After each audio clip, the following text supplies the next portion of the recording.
continue. Pour t est égal à 2, pour t est égal à, pour t2, je veux dire, t2, on ne connaît pas l'instant où ça va s'arrêter, donc on fixe t2 est égal à t, d'accord? Et t1 est égal à t0, c'est-à-dire à l'instant initial, à 0 secondes. Donc, à partir de là, on a W1 sur 2 est égal à L fois T2 c'est T. Et NT au carré sur 2 plus K, d'accord, moins à T1 c'est 0, d'accord. Lorsque T1 est égal à 0, T est égal à 0, à l'instant initial, il n'y a pas de courant, il n'y a pas de tension, et il n'y a pas de courant, par conséquent, il n'y a pas de champ, et par conséquent, d'où il n'y a pas de tension induite. Pas de courant, pas de champ, pas d'énergie, pas de tension. D'accord? Le courant est nul. 0, c'est 1 sur 2. 0 au carré sur 2, là. À l'instant initial, t égale à 0, il est nul. Sur 2. D'accord? Plus K. D'accord? Toujours, je l'espère. Une dernière ligne, peut-être. Une dernière ligne. Soit le T1 et T2, on a L et NT au carré sur 2 plus K moins 0 là, moins K. D'accord? Je reprends ici. Ça c'est plus et moins. Ça se simplifie. Il ne reste que ça. Donc L, I, N, T au carré sur 2. L, I, N, T sur 2. D'accord? Lorsque la tension est variable. Et lorsque le courant est variable. Mais si le courant est constant, c'est-à-dire égal à IN, dans ce cas-là, on a l'énergie de 1 à 2 est égal à N sur 2 fois IN au carré. Voilà, notre fameuse troisième formule concernant la bobine d'inductant L. D'accord?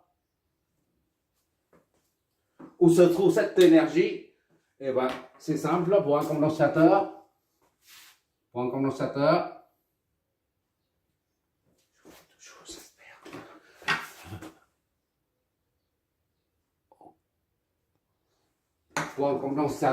le courant I arrive ici, là.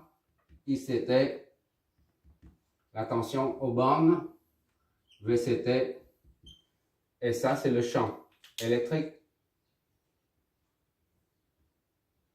L'énergie est stockée dans le champ électrique. Champ électrique.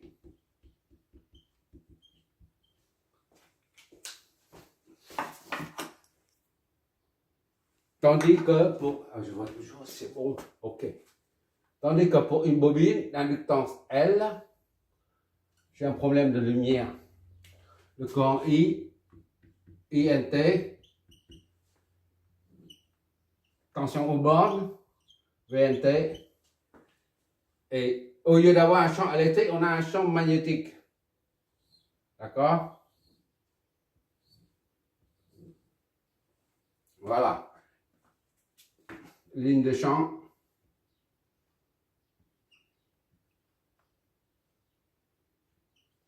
Ça, les flèches qui désignent, les flèches, ça n'existe pas dans la nature, comme une différence de potentiel. On a vu comme ça V2, 3 par exemple, V2, 3, c'est La flèche est une convention. Ce qu'on imagine, ça n'existe pas. La flèche dans la nature, ça n'existe pas. De même qu'ici, pour un champ magnétique comme un champ électrique. Le champ électrique, on met les flèches pour visualiser le champ, c'est tout. Mais sinon, les flèches, ça n'existe pas. De même que ça. Que les flèches qui matérialisent le champ magnétique. D'accord? Les flèches sont là pour nous aider à visualiser les choses.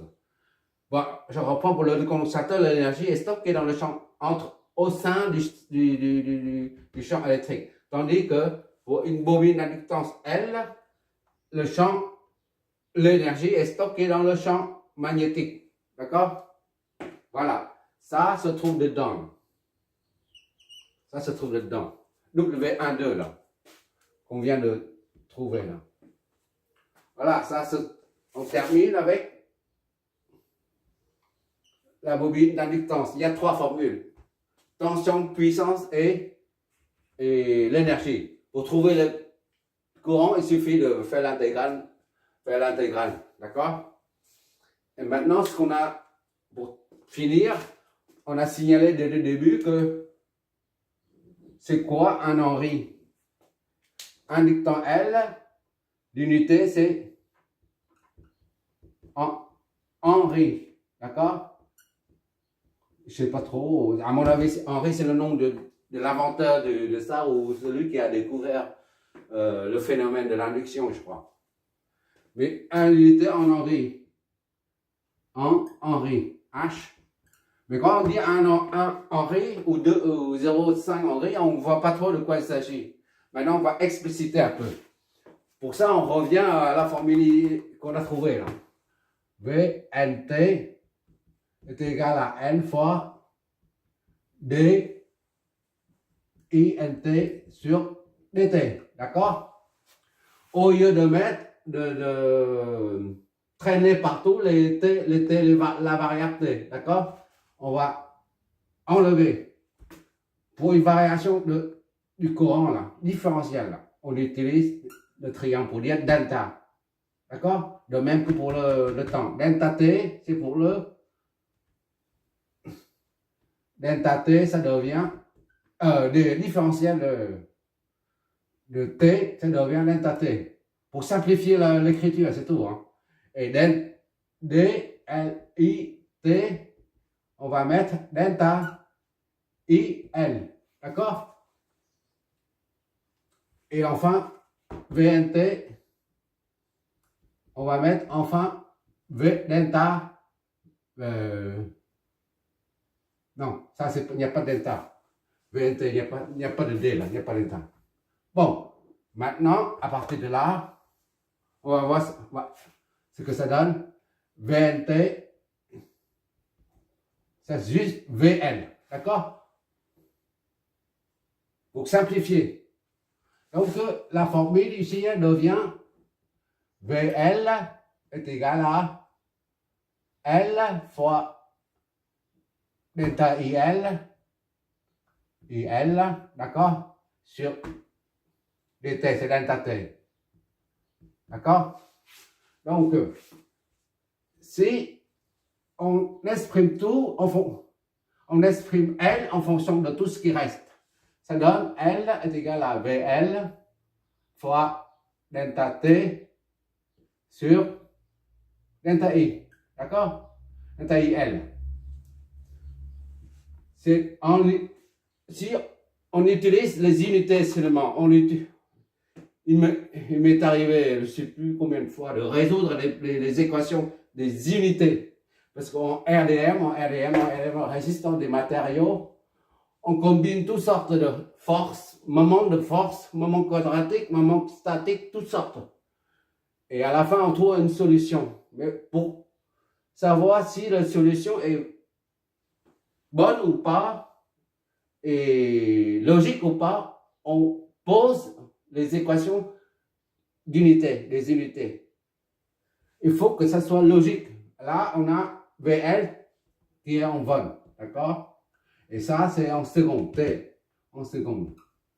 Et ça, le courant, c'est en ampères, d'accord? Autrement dit, on a des volts L, c'est des volts secondes par ampère.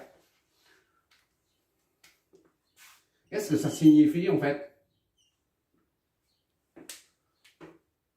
Ça signifie que si, par exemple, si on prend A est égal à 0, c'est-à-dire il n'y a pas de courant, l'intensité là, il n'y a pas d'intensité, il n'y a pas de courant. Et par conséquent, on a N est égal à V multiplié par S sur 0.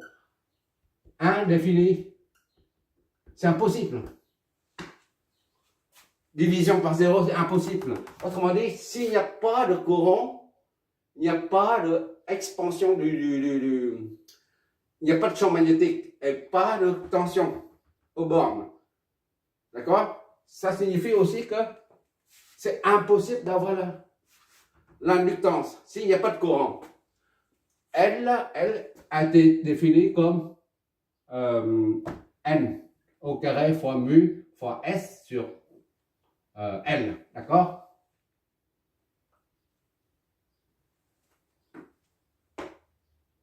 Là, ça n'existe que s'il y a un courant qui passe.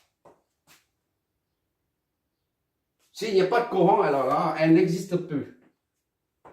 La preuve, 0 ici, elle n'existe plus. Bon, ça, c'est terminé pour le développement des formules. On va faire un premier exercice le plus simple possible concernant, voilà, un courant I et la tension aux bornes, VL, T et ILT. On fait ça en appliquant cette formule-là et on verra comment le courant et la tension varient. Tous les deux varient en même temps, mais dans quelle proportion? D'accord? Et c'est grâce à cette formule, on comprendra certainement mieux le phénomène de l'induction. La formule comme ça, là, si on voit comme ça, ça ne veut rien dire, on ne comprend pas grand-chose. Mais seulement en l'appliquant, en utilisant, en faisant plusieurs exercices, et on verra que on comprendra mieux le phénomène de l'induction. La tension induite et le courant, tout ça. Merci d'avoir regardé.